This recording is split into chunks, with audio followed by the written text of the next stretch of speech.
Okay, the Mercedes has made it down to Fort Lauderdale. We're in the convention center. Friday morning, today's preview day, as well as auction later today, starting at 1 o'clock. And you can see there's just gorgeous cars here. And you can actually go all the way around and outside, all sorts of great cars. But the Mercedes made it up. Looks great. Made it up safely. So hopefully I'll have video of someone. I will be on the phone with the consignor, so I'm hoping someone will take a little video of this car passing over the auction block. That is my hope.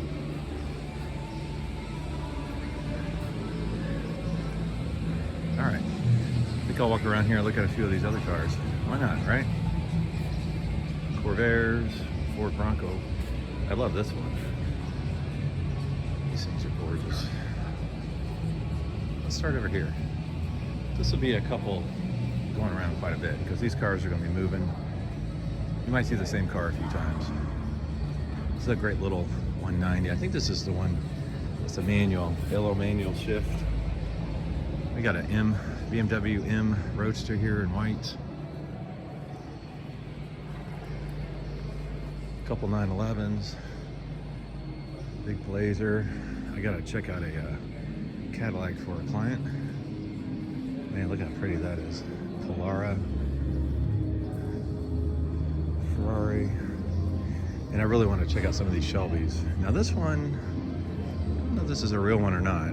It is not. I can tell because, a couple reasons I can tell. Excuse me. The most obvious reason I can tell it's not a real one is because it has pony interior and stuff that was just not available in the Chevys. So this is made to look like a 66. It's got the wrong exhaust. It's got the GT exhaust. You know, that's what I hate. If you're going to make it look like a 66, just go all the way. Have the correct exhaust, have the correct standard interior, and don't get too crazy. All right, beautiful.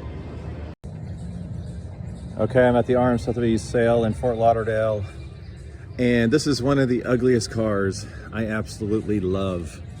It's a Panos AIV roadster, aluminum intensive vehicle.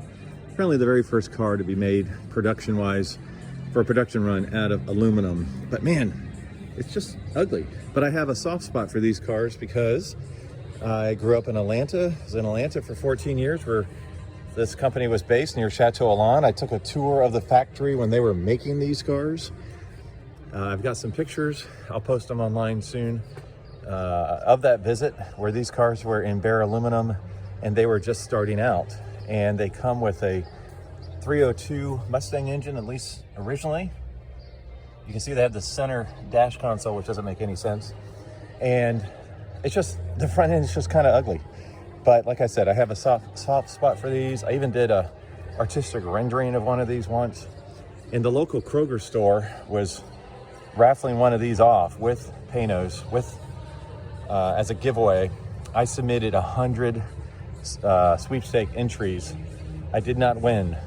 And I found out later from the folks at Panos that the lady who won it lived locally and she kept the car outside, which I guess this aluminum so doesn't matter, but still, that really annoyed me because I would have driven the wheels off of this car and had a blast. And at the time, I was probably 24, single.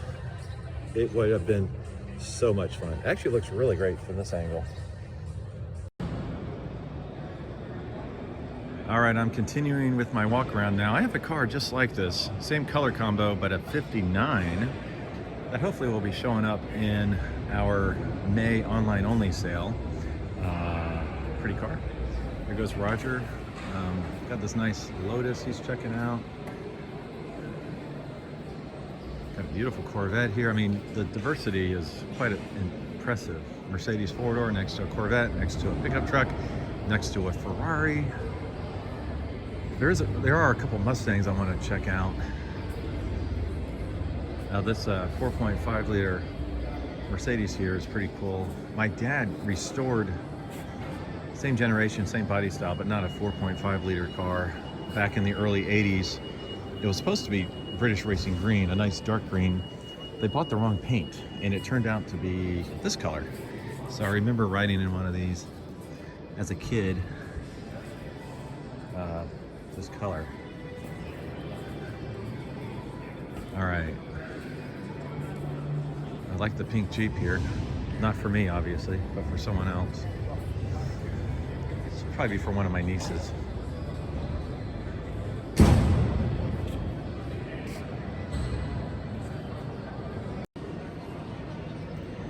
So I am looking at this car for a client, and the 1958 Biarritzes, Cadillac Biarritzes, are limited production.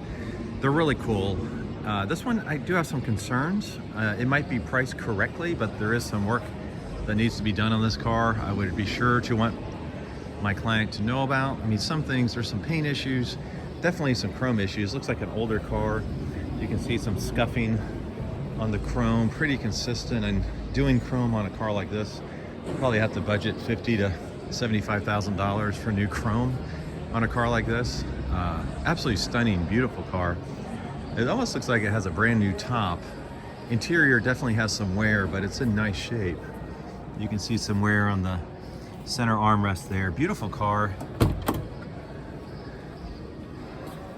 The power windows, adjustment, everything.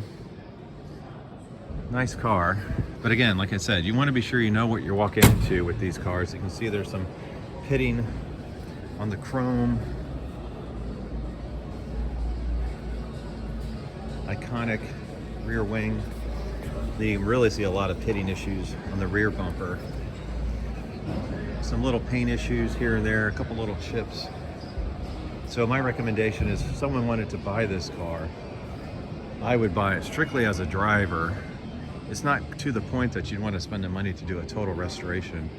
I will say, I think these will buck the trend when it comes to 1950s cars depreciating. I think iconic cars, even including the 57 Chevys, are coming back. And I think the pinnacle cars for each of the major brands will do well. So for Cadillac, it would be the Biarritz and the Brougham. Now we'll go look at another Biarritz, I think it's a 1960, that I think is absolutely stunning and really shows what a car looks like when it's in tip-top shape. Okay, here's the other one. Now this one is immaculate. There's a couple minor issues with this car, but man, it is really hard to see them. It's a fresh restoration. I didn't care for the color initially until I saw it with the interior, and especially the dash. It's like a dark maroon chocolate kind of interior that matches the steering wheel, and it looks absolutely outstanding. Beautiful, beautiful shape. There's just, like I said, I noticed a couple, maybe not on this side, but a little paint issue in between there. It might have just been wax, but unbelievable, beautiful, beautiful car. And the engine bay is just as beautiful. It has the original stickers and tags and finishes on all of the bolts. I'm not sure if this is correct. The white in the center there still looks absolutely beautiful. The lines are great. The chrome is great. Nothing to worry about.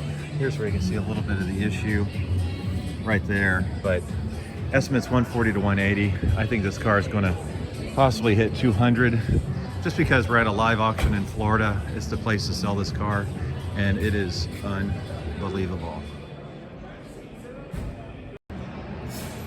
All right, very soon, if you're on my email blast, I will cover 17 cars that are depreciation proof, meaning if you buy it today, they'll never go below that price. And I think this is one of those cars, especially in this color combination. It's not the flat matte, it's the silver, whatever they call it, and it's got this beautiful red interior, and you got the gull wing doors.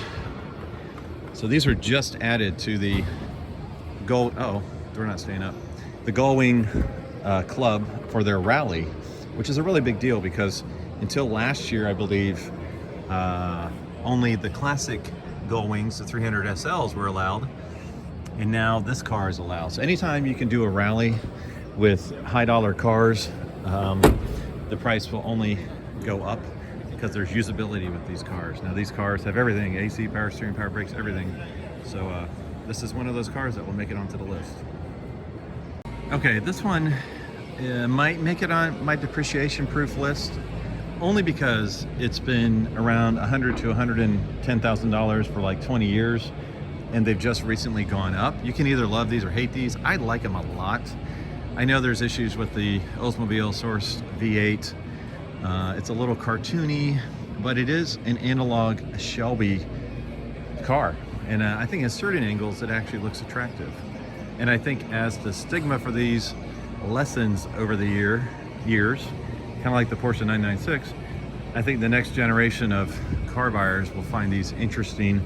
And they do have significant history, and they're rare. They only made 106 of them or something. So I think, I don't know, this one might make it on my depreciation-proof list. We'll see. All right, this one's kind of nuts, and it just showed up. You can go fishing with this one. Look at this. You got your fishing poles. You got this custom interior here. Land Rover. You got room for your friends.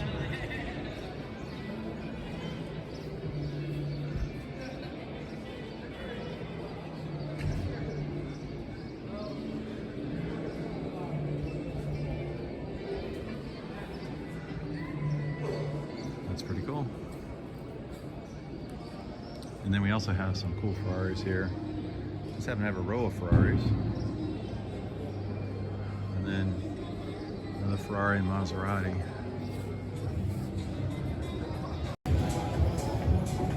All right, here's some cars that we have for private sale. 4 GTs are going through the roof right now. Actually, that might be the one we have. Yeah, that's Kid Rock's old car, I believe.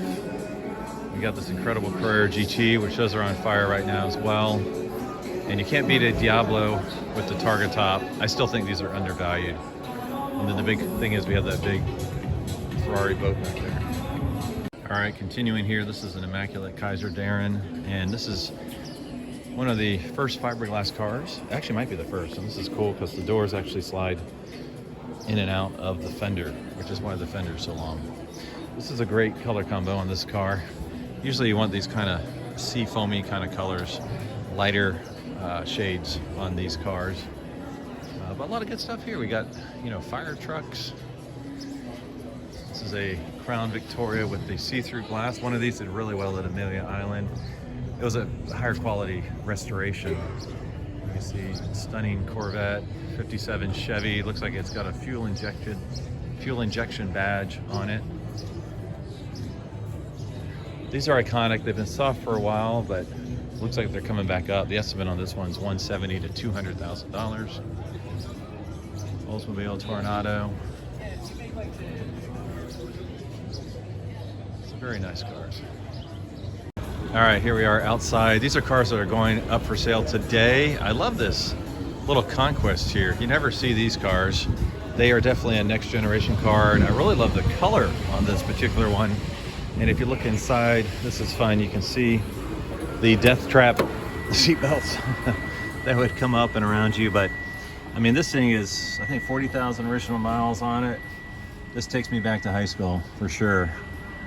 This is one I wouldn't mind owning. It doesn't go with the muscle cars or the 911 I have, but still cool. You just never see them. You can see a very diverse variety planning to go through right now, all the way back. Yeah, let's just continue walking. So like I said, these are cars that are being sold today, Friday. A little bit of everything. Got the Lotus. Got a Lancia there, a little MG. Just walking through here, we've got stuff from the 50s, Corvettes from the 60s, British cars. We got a bunch of Corvairs over there. Oh yeah, now we got a nice Rolls Royce passing through. Looks like a 911 from the 70s, yeah. I love this BMW M3 right here. These are cars that are appreciated right now, but they will continue to go up in price because they're so good looking.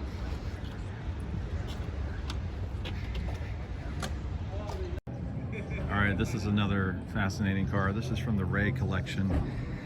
So you have these 550s and 575s. Well, this is special because it's a 575 Super America 2005, and you can see it has the clear roof.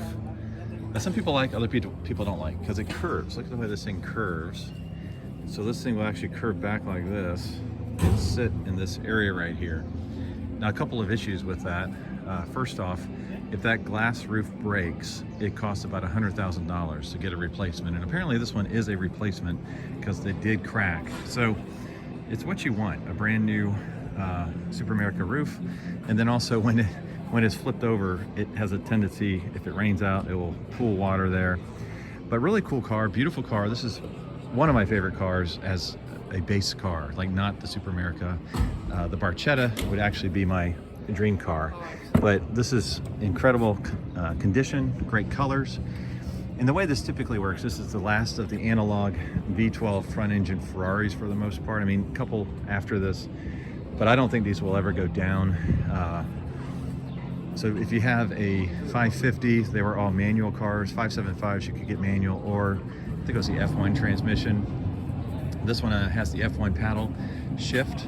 And so from a pricing perspective, when you get to the manuals, whereas a 575 or 550, it basically, they turn into $300,000, $400,000 cars because of the manual stick shift. And so now, like I said, this is an F1 transmission car. And so the estimate on this one is $300,000 to $350,000. Now, if this was a manual car, you would double that estimate. It would be $600,000 to $800,000, strictly because of the transmission difference. So beautiful, fascinating car. And like I said, I don't see these going, they might take a little dip because they're really hot right now, but I do not see them going down very much. This is also another fascinating car. Beautiful car, Aston Martin Lagonda. But the problem with these cars has always been the electronics. Everything was kind of bespoke for these cars. So if you listen to my podcast, Brad Phillips picked one of these for his collector car fantasy football picks, and we were laughing at him because we thought those things will never go up in value, but they actually are, just a little bit. You know, the problem with these is if you have wiring issues, you have instrument issues, you have trim issues, like where do you go to get it? But they are handsome, beautiful cars, and you can see how unique they are. I mean, look at that dash, look at the steering wheel. You got the phone from the 90s. This looks like a stellar example, and it's beautiful, dark, almost like a brownish maroon color. Beautiful car. Okay, this is my pick for the sale. This is the one car I would love to have if I had all the money in the world. Lamborghini Countach. It's from the Rey Collection. Less than 9,000 miles, 10,000 miles on this car. Estimate, I think, is $600,000 to $750,000. But this is, as I've said many times before, this was the first supercar I actually saw in person. And you can see this one has this beautiful red interior. And of course, you got the scissor doors here. But this one is just unbelievable. I mean, I understand that they're not fun to drive, apparently. They're impossible to see at. You actually have to put your butt right there and look outside to try to back the car up. But they're so iconic. And like I said, this is the first supercar I had ever seen in my life. I do like the spoiler. I'm fine with it without the spoiler, but I mean, just look at this iconic car. Look how fat those tires are. So this would be the one car. Now beyond this, I love Ford GTs. I love the Carrera GT we have up there. But if I could only have one car, this would be the car. And isn't that the funniest little window right there? Yeah, let's take a little peek. This would be it.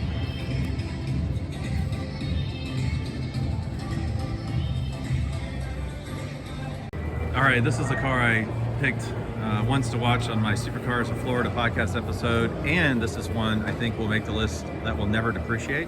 So this is the Honda S2000, but what's special about it is this little badge right here. It's the Club Racer. So you can see the CR there. So Club Racer, it actually has a black hardtop. All the cars came with black hardtops, no matter what color the car was, which is one of the reasons I didn't like them, because it looks kind of goofy. It looks great on a black on black car like this. But this one's being sold tomorrow. I think the estimate is 60 to 70, 60 to 80. And it would not surprise me if it goes way above that, because they only made so many of these cars. I don't know the number off the top of my head, but it's a limited production analog stick shift Japanese racer from the factory. So I just don't see these ever going down. I think now's the perfect time to sell one and get all the money. Yeah, 60 to 7 club racer, 1500 produced. This one's very original and it's in fantastic shape. So this is one, if I had all the money in the world, I would buy it, I would drive it sparingly, and I would call it a day, because I don't think you'll ever lose money on one of these. All right, I'm still at the Orange Sotheby sale, but next to it is the new car convention. So you can see Orange Sotheby's over there, the new car stuff's over here, and this is one of my previous podcast guests, Dwev. She's beautiful work. He paints these Ferraris, and I'm assuming those folks are with him. But pretty cool. If you go back to my podcast episode, you'll see the interview with Dwev. This one here, single ownership, all right, we're at from the 1999 auction to now. Incredibly well documented. Getting into this little Porsche, let's see how it does. And those, again, color keyed Fuchs wheels. I just love them. This has all the right options, all the right service history. This really is a wonderful Carrera target. Well, let's go to work in this one, fellas. How much in this one? We're down to get it. 50,000 to start. 60, what you're all hard. Morning, 50, 60. I get 50, they're gonna get 60. I get 50 down now, 60, 70. I get 60, they're gonna get 70 down now, show you don't get 70, 60. $1,000, show you don't get 71 by twice. I get 71 days, 71,000 by third, and final call, 71,500. Closer right there at $71,000. All right, so that was a no sale. We'll see. I'll probably sell post. All right, another sports car coming up. 1084 is the lot number. The 1990 Lotus Esprit Turbo SE. We've got some cars that were unsold on the blog that are still for sale. And this is an example of a car that should have sold on blog. So this particular car is a 1965 Mustang. Estimates 50 to 60, which I think is strong. I think this is a $40,000 car all day, and it should have sold. Now, why do I say this? Well, a couple of different things. First, you can see the dash plaque there that has been cut up for an aftermarket dash. That's not an easy fix. So if you want to take it back to factory standards, that's not easy. The shifter there is from a later car, not necessarily from this car, or the handle's not quite right. There's something off with that. Presentation wise, I mean, you can see there's some issues with paint on the inside. You've got discoloration, you're missing a knob. Now the positives about this car, you're missing the cover there. Positives about this car is that it is a real A code, which is a factory 4-barrel 289. So when you look at this car on the inside, this is the most valuable part about this car, is that A right there in the 5th spot. Some other stuff about this car that tells me it should have sold for 40 grand. I mean, a lot of the rubber here is hard. These should not be painted. So that tells you when it was repainted, it wasn't a bare metal job. So if someone wanted to redo that, that would take a while. Also, you can tell up here, these should all be natural finish and they're painted. So, you know, so like I said, it's still for sale. It's a pretty car. It's a great driver car. Looks pretty straight. I mean, the high bid of $41,000 should have taken the car to a new owner. It presents tremendously well. The dual exhaust is not factory correct. So a lot of different little things that, you know what, the market is hot right now, but sometimes we need to be realistic. Also, you've got these huge speakers. You can see them there. That's not a factory thing. But you know what? Some people might like the speaker aspect of it. So just a few of my observations about this particular car. $41,000, should have sold this car. And hopefully someone will make an offer that will be taken here shortly. All right, here are some words that have never come out of my mouth before. This is a really cool Corvair. The reason I say that is this is apparently one of 5 built in 1969 that were special order paint codes. 2 of them were this green, which is a Camaro color, and then the other 3 apparently were Hugger orange, I believe is what they said. So other than that, there's nothing really special about this car. It's not a turbo, it's not a 4-speed stick shift. It's actually a automatic. It's in nice shape though. So what's cool about this car is the rarity of the color. All right, so that's it for the Fort Lauderdale sale. Thanks for watching. This is actually from my balcony, which is kind of nice, and there's where the sale was. So see you on the next video.